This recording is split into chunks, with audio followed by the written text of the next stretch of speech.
కుక్కలు మూకుమ్మడిగా దాడి చేశాయి. బాలుడి ఒళ్లంతా గాయాలు కాగా చెవిని కూడా కుక్కలు కొరికేయడంతో బాలుడి పరిస్థితి విషమంగా మారింది.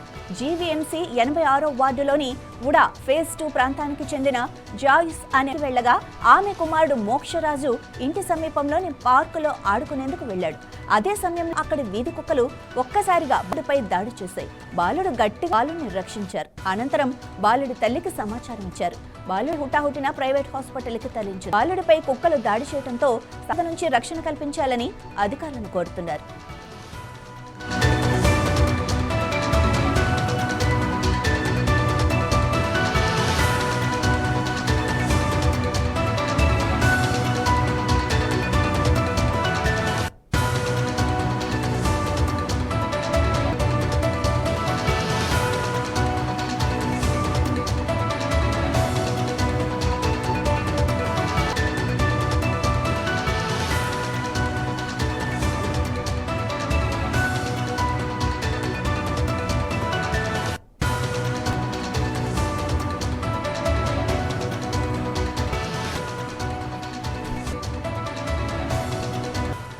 విశాఖలో విషాద ఘటన జరిగింది. పార్కులో ఆడుకుంటున్న 4 ఏళ్ల బాలుడిపై వీధి కుక్కలు చేశాయి. బాలుడి ఒళ్లంతా గాయాలు కాగా చెవిని కూడా కుక్కలు కొరికేయడంతో జీవీఎంసీ 86వ వార్డులోని ఉడా ఫేజ్ 2 ప్రాంతానికి చెందిన అనే మహిళ పనికి వెళ్లగా మోక్షరాజు ఇంటి సమీపంలోని అక్కడి వీధి కుక్కలు ఒక్కసారిగా బాలుడిపై దాడి చేశాయి. బాలుడు గట్టిగా అరవడంతో స్థానికులు వెంటనే స్పందించారు. కుక్కలను తరిమి కొట్టి ఇతరం బాలుడి తల్లికి సమాచారం ఇచ్చారు. బాలుడి తల్లి హుటాహుటిన ప్రైవేట్ తరలించింది. ఇక బాలుడిపై కుక్కలు స్థానికుల్లో భయాందోళన నెలకొంది.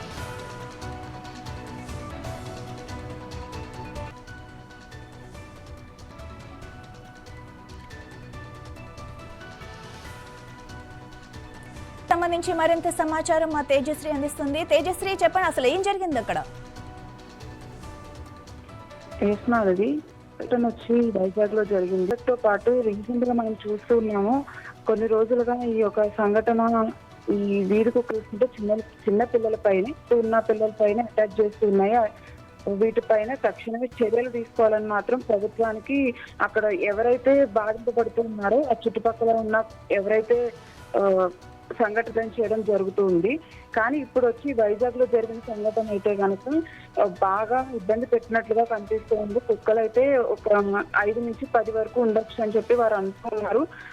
ఆ బాలుడు స్పందించడం వల్ల కూడా చుట్టూ ఉన్న ప్రజలు ఎవరైతే ఉన్నారో వారందరూ వచ్చి బాలుడిని వెంటనే తక్షణమే హాస్పిటల్ కి తీసుకువెళ్లి ట్రీట్మెంట్ చేస్తూ ఉన్నారని మాత్రం తెలుస్తుంది. ప్రమాద తీవ్రత ఎలా ఉంది తేజ? ప్రమాద తీవ్రత అయితే కనుక తనని బాగా గాయాలు అయితే చేశాయి. సో కొంచెం క్రిటికల్ గానే ఉందని మాత్రం ఇక్కడ తెలుస్తోంది పరిస్థితి అయితే. రైట్, ఈ విషయం పైన జీవీఎంసీ అధికారులు ఏమైనా స్పందించారా? ప్రెసెంట్ అయితే కనుక ఏపీ మున్సిపల్ మినిస్టర్ నారాయణ గారు స్పందించినట్లుగా తెలుస్తుంది. ఈ వీధి కుక్కల పైన చర్యలు తీసుకోవాలని చెప్పి ఆయన ముందు నుంచే చెప్తూ ఉన్నారు. దీనిపైన ఇంకా చుట్టూ ఉన్న ఎవరైతే ఉన్నారో అధికారులు కూడా స్పందించినట్లుగా తెలుస్తుంది. Right, thank you Teja.